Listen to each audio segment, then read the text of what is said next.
পক্ষ থেকে সকল রাজধানীবাসীকে জানানো হচ্ছে শুভ দীপাবলির প্রীতি ও শুভেচ্ছা।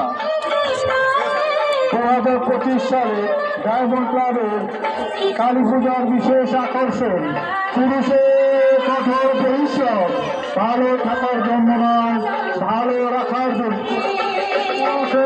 কঠোর পরিশ্রম, ভালো থাকার জন্য নয়, ভালো রাখার জন্য।